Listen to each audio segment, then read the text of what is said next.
आज के इस चुनावी सभा में उपस्थित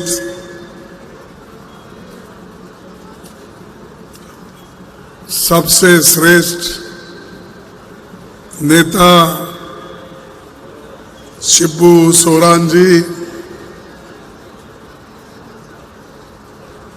अभी आपसे बात किए फारूक अब्दुल्ला जी, चीफ मिनिस्टर झारखंड चंपई सोरेन जी और मिसेस कल्पना सोरेन जी, दीपंकर भट्टाचार्य जी, प्रियंका चतुर्वेदी जी, गुलाम मोहम्मद मीर, आलम गिरिलामम CLP लीडर और मिनिस्टर, और Rajesh Thakur PCC president, doctor Nasir Hussain MP, इस मंच पे बैठे हुए सभी हमारे डिग्निटरीज, विधायक, कार्यकर्ता, सभी पार्टी के पदाधिकारी मित्र और मीडिया के मेरे दोस्तों, आप सबको जोहार, नमस्कार। और आज मैं सुना कि यहाँ पर लाखों की भीड़ थी और अभी भी मैं देख रहा हूँ बहुत से लोग जब हम आ रहे थे वो जा रहे थे, चंद आ रहे थे। लेकिन मुझे माफ करना, सतना में मध्य प्रदेश में मेरी ये मीटिंग थी। वो मीटिंग राहुल गांधी जी अटेंड करना था, लेकिन अचानक उनकी तबीयत बिगड़ने से मुझे सतना जाना पड़ा। फिर वहां से मध्य प्रदेश से मैं यहाँ आया हूँ आप लोगों का दर्शन लेने के लिए। और ये मैंने सोचा अगर इस महारैली को, उलगुलान रैली को अगर मैं नहीं अटेंड करूंगा तो मैं अपने जीवन में बहुत बड़ा पाप कर रहा हूं, ऐसा मैं समझता था। इसीलिए मैं यहां पर आया हूं और मुझे दावत भी इससे पहले हमारी बहन मिसेस कल्पना सोरेन ने दी थी। मैं उसीलिए इस बड़े मीटिंग में आने का सोचा, लेकिन देरी के वजह से फिर एक बार आपसे माफी मांग के मैं अपने 4 शब्द तुम्हारे सामने रखूंगा।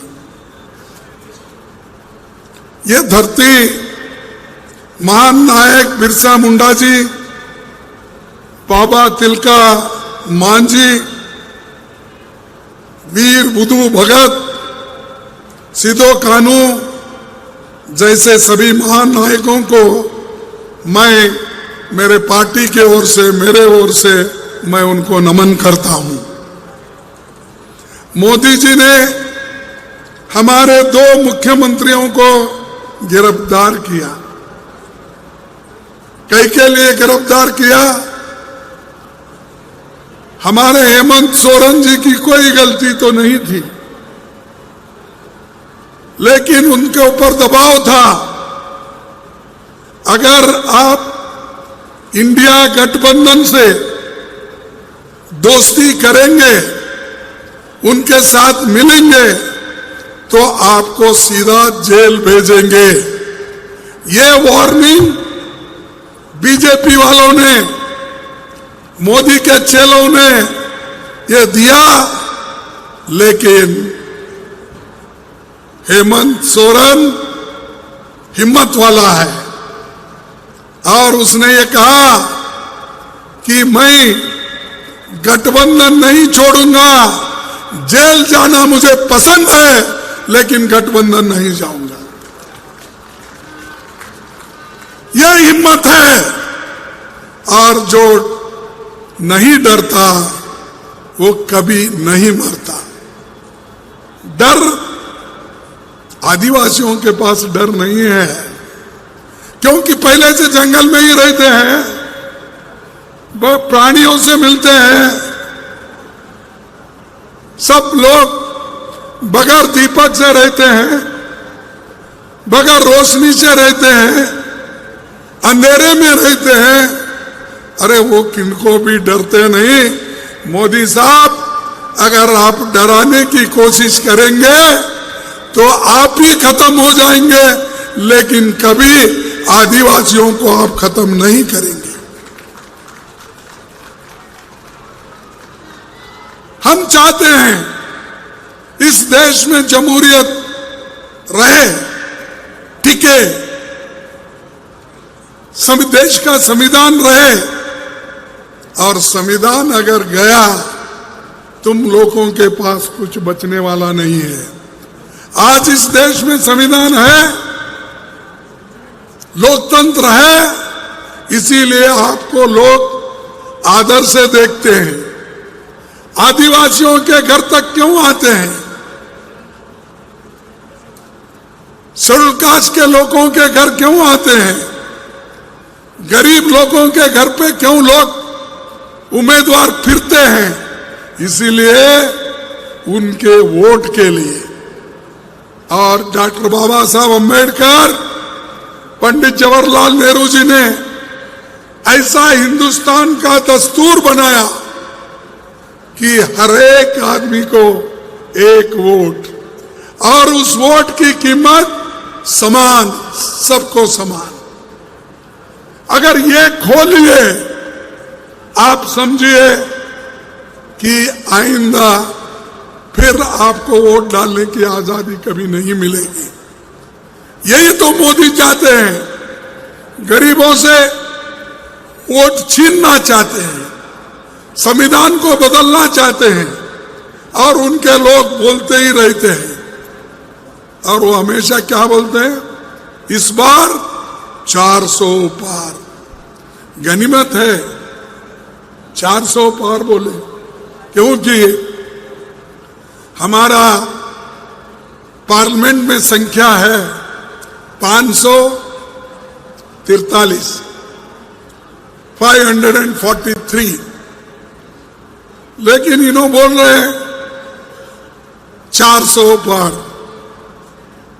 अगर गनीमत है कि इन्हों नहीं बोले 600 पार, क्योंकि पार्लियामेंट की संख्या ही है 543, लेकिन इन्हों हमेशा 500, 400 बोलते रहते हैं। लेकिन इस बार गठबंधन की शक्ति इतनी है, मोदी हो या कोई भी हो, बीजेपी के लोग हमारी शक्ति को तोड़ नहीं सकते, इतने मजबूत हम हैं। डरा रहे हो। हेमंत को जेल में डाल के डराने से डरने वाले लोग नहीं हैं, या केजरीवाल को डालने से हम डरने वाले नहीं हैं। हम जनता से डरते हैं, तुम्हारे जैसे लीडरों से नहीं डरते हम। ऐसे 100 लीडर आते हैं, जाते हैं, लेकिन जनता हमारी रक्षक है, देश की रक्षक है, देश के लोकतंत्र की रक्षक है, देश के संविधान की रक्षक है। इसीलिए जनता सबसे बड़ी होती है।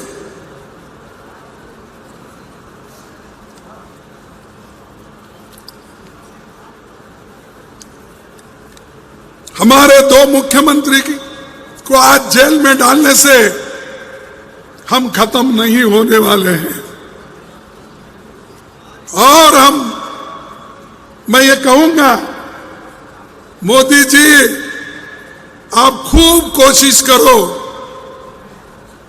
मोदी जी, आप खूब कोशिश करो हमको मिट्टी में दबाने की,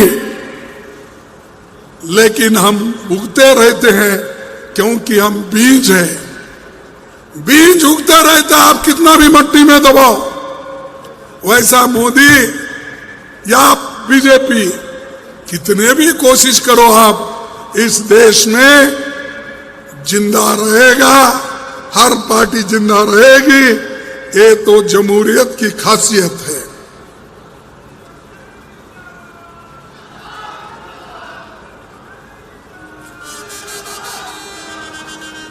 और मैं हमारे आदिवासी भाई बहनों को मैं कहना चाहता हूं, हमेशा मोदी जी ये कहते हैं, मैंने आदिवासियों को इस देश का राष्ट्रपति बनाया, मैंने शेड्यूल कास्ट के आदमी को राष्ट्रपति बनाया। अरे भाई, तुमने तो वोट के लिए बनाया है, तुम उन लोगों के कल्याण के लिए नहीं, अपने लिए बनाया, अपने वोट के खातिर बनाया, उनके कल्याण के लिए नहीं, उनके स्वाभिमान के लिए आप नहीं बनाए। उनके स्वाभिमान को तो आप ठोस लगाए हैं। मुझे कार्ड आया कि आप आना पड़ेगा राम जन्मभूमि का।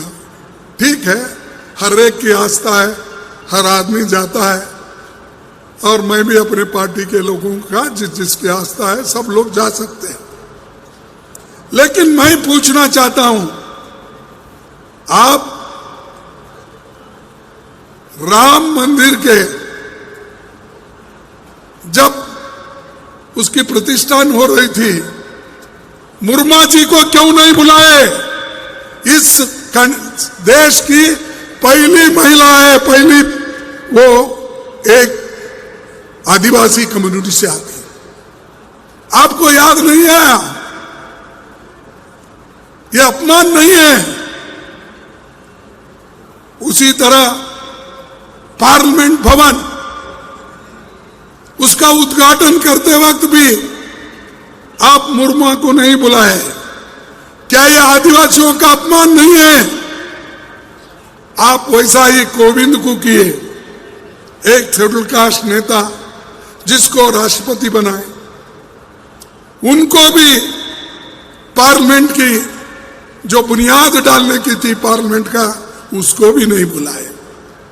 अरे भाई, आप कहां बुलाना वहां नहीं बुलाते, और तुम खुद ही हर जगह पूजा पाठ करते फिरते हो, बाकी के लोगों को इसलिए नहीं बुलाते, वो अछूत है, वो आदिवासी है। अगर वो अंदर आए तो इससे पहले एक बार जगजीवन राम जी को हुआ था, हिंदू यूनिवर्सिटी में उनको बुलाया था संपूर्णानंद के स्टैचू का उद्घाटन करने के लिए। वहां जगजीवन राम गए, संपूर्णानंद की स्टैचू उद्घाटन करे। पहले तो प्रोटेस्ट था, लेकिन वो करके जब बाहर निकले, फिर उसको गंगा जल से धोकर पवित्र करने के लिए उन्होंने उस स्टैचू पे दूध पानी सब डाल के क्लीन करा, क्योंकि एक अछूत ने छुआ था उसको। और ऐसे लोग हमको सिखा रहे कि आप के लिए हमने इतना किया, आप कुछ नहीं किए।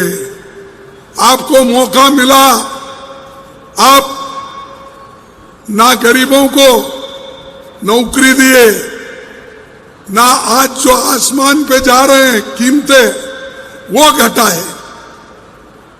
और आपने क्या किया? वोटों के लिए आपने किया। नौजवानों को कहा, हमारे नौजवान भाई बहनों, तुमको मैं सालाना 2 करोड़ नौकरियां दूंगा। अब 10 साल में कितना देना चाहिए था? 20 करोड़ नौकरी देना चाहिए था। कहां है मोदी साहब तुम्हारे 20 करोड़ नौकरियां? मोदी साहब झूठ बोल रहे हैं या सच? आप बताइए। 20 करोड़ नौकरियां देता हूं, 2-2 करोड़ हर साल, तो नौकरी नहीं। तो क्या मोदी साहब झूठ बोल रहे हैं, क्या हम लोग झूठ बोल रहे हैं? आप बताइए। 15-15 लाख गरीबों के जॉब में डालने की बात की है। कहां है 15 लाख? काला धन ला कर देता हूं बोले, ये भी मोदी ने झूठ बोला। किसानों का आमदनी डबल करूंगा बोले, कहां है डबल आमदनी? ये जो है मोदी जी हमेशा झूठ बोलते हैं। इसीलिए मैं हमेशा उनको कहता हूं, ये मोदी साहब झूठों के सरदार है। सब लोग सच बोल के काम करते हैं, लेकिन इन्होंने झूठ बोल के वोट लेते हैं, फिर लोगों को तंग और तबाह कर देते हैं। मैं आपसे पूछना चाहता हूं कि मोदी जी ने आदिवासियों को भी क्या दिया? इंडिया गठबंधन सरकार, हम फिर से जब आएंगे, एमएसपी का अधिकार छोटे वन उपज पर भी लागू करेंगे। पैसा कानून को सही तरीके से हम लागू करेंगे। सारे आदिवासी विरोधी कानून को हम वापस लेंगे। जल जंगल जमीन का कानूनी अधिकार हम देंगे। SC/ST जनसंख्या के आधार पर हम बजट बनाकर उनको खुशहाली के तरफ हम देखेंगे। यह हमारा गठबंधन का आश्वासन है और गठबंधन मजबूत है। इसीलिए तो मोदी जी अब घर घर फिर रहे, गली गली फिर रहे, कॉरपोरेटर को अंदर ले रहे और वो कह रहे हैं कि मैं भ्रष्ट लोगों को खत्म करूंगा, भ्रष्टाचारी को नहीं छोड़ूंगा। अरे भाई करो, कौन न को बोले, लेकिन क्या कर रहे हैं? जो भ्रष्ट लोग हैं उनको अपने गोद में बिठा लिए हैं। 23 लोग जो उनको चंदा दिए उनके ईडी केस निकाल दिए, सीबीआई का निकाल दिए, आईटी का निकाल दिए। एक तरफ भ्रष्ट लोगों को शिक्षा देता हूं, दूसरे तरफ भ्रष्ट लोगों को चंदा लेकर उनको धंधा भी देते हैं और ऊपर से उनको गोद में भी बिठा लेते हैं। ऐसे मोदी साहब है। लोगों को कहने के लिए तो कहते हैं, लेकिन किए क्या आप? ये कर रहे, भ्रष्टाचारियों को आप सपोर्ट कर रहे हैं। और इसके लिए हम लोग एकजुट होकर हमको लगना है। और इसी के लिए हम अपने भाई बहनों से यही कहूंगा कि हम जो 5 न्याय, एक युवा न्याय, नारी न्याय, मजदूर न्याय, श्रम न्याय और भागीदारी न्याय, हिस्सेदारी, ये 5 न्याय, किसान न्याय, ये 5 न्याय जिसमें 5-5 और गारंटीज हैं, 25 गारंटी हम करके दिखाएंगे, वो सारे गरीबों के लिए है। तो भाइयों, मोदी साहब कभी कभी ये कहते हैं, मोदी साहब क्या कहते हैं, कौन सा भी अगर भाषण करते हैं और कहते हैं कि नौकरियों का, उसका, इसका बोलते बोलते मैं सबको मकान दूंगा, 2022 तक हर एक के सर पे छत होगा। कहाँ है भाई? अभी 50-60 लाख भी घर नहीं बने, अभी बनने में थोड़े, लेकिन बोल दिए सबके छत, सर पे छत बनाएंगे। और बातों बातों में ये भी कहते हैं ये तो ट्रेलर है, मैं जो काम कर रहा हूं, मैं जो लोगों को आज सहूलतें दे रहा हूं, ये एक ट्रेलर है बोले। अगर ट्रेलर में ही इतनी दिक्कत है तो आगे पिक्चर में क्या आएगा? 1200 रुपए का सिलेंडर मिलेगा आपको, 100 रुपए में पेट्रोल मिलेगा, और 85 साल का रिकॉर्ड जो अनएम्प्लॉयमेंट है, बेरोजगारी है, ये और भी बढ़ेगी। और 100 साल में गरीब बनते जो जा रहा है उसकी खाई है अब बढ़ते जा रही है मोदी जी के जमाने में। लेकिन मोदी जी हमेशा वही बात अपनी करते हैं जिसमें कुछ दम नहीं है। और मोदी की गारंटी, हर चीज को मोदी की गारंटी। अरे भाई, तुमने जो गारंटी पहले बोले थे वो पहले दो, उसके बाद में आगे की गारंटी देखेंगे। लेकिन हमारी गारंटी हमेशा लोगों के हित में है। हमने कर्नाटक में गारंटी बोला, हम दे रहे हैं। आंध्रा में कहा, हम दे रहे हैं। हिमाचल में कहा, हम दे रहे हैं। गठबंधन की सरकार झारखंड में हमने कहा, जो गारंटी दी वो कर रहे हैं। हर जगह हमने जो बोला वो कर रहे हैं। लेकिन मोदी जी जो कहते हैं वो करते नहीं, और करने का उनका मन भी नहीं है, लेकिन बातें बहुत करते हैं। तो इसीलिए मैं आपसे, अब समय भी बहुत हो गया, आपसे यही विनती करूंगा कि आप 2024 के जो हर टप्पे के चुनाव होते हैं, उस चुनाव में ज्यादा से ज्यादा वोटिंग कराओ। उनकी ईवीएम भी डरे, ऐसा करो। सब लोग उठ के आओ, बाहर आओ। जितना ज्यादा वोटिंग आप गठबंधन को करेंगे उतने ज्यादा सीट हमारे आएंगे। आप डरो मत किसी से भी। एक बड़ा हथियार बाबा साहब ने संविधान के तहत आपको दिया है, जवाहरलाल नेहरू जी ने दिया है, इसको मत भूलो। अगर भूले तो तुम खुद सुसाइड कर ले जैसा है। तो मैं ज्यादा आपसे और भी बात नहीं करना चाहता, क्योंकि समय हो गया है। बहुत से लोग जा रहे हैं भी, आ रहे हैं भी। इसीलिए मैं आखिरी बात यही कहूँगा कि हमारे जो गठबंधन के लोग हैं वो मजबूत है। उनको फोड़ने की कोशिश यही करें कि हर पार्टी को बुलाकर डरा रहे, जैसा कि हेमंत सोरेन को डराया, लेकिन वो जेल जाना पसंद किए, लेकिन कभी गठबंधन छोड़ने का, गठबंधन तोड़ने का बात उन्होंने नहीं की, उसको जोड़ने की बात की। इसीलिए मैं उनको धन्यवाद देता हूं। जो आदमी लड़ते रहा है, उसके पीछे हम सब लोग हैं। सब लोग रह के हम 2024 में मोदी को हराएंगे, और मोदी देखते रहेंगे, क्योंकि वो हमेशा ये कहते रहते हैं कि मैं ऐसा ही चुन के आ रहा हूं, लोग आगे भी दे रहे। ये नहीं होने वाला। इंडिया शाइनिंग बोल के बीजेपी पहले ऐसा ही बोलती थी। इंडिया शाइनिंग 2004 में चली गई।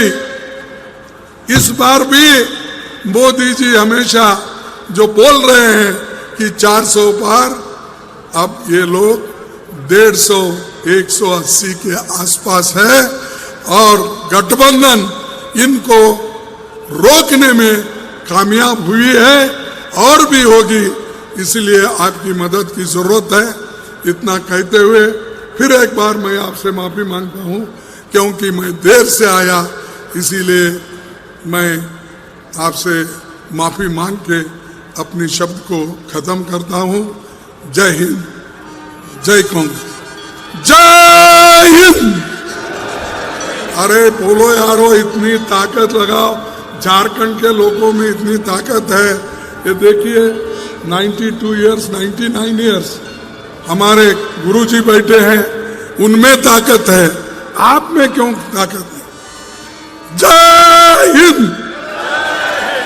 जय हिंद, जय हिंद, जय झारखंड, जय झारखंड, जय झारखंड, जय झारखंड। सबको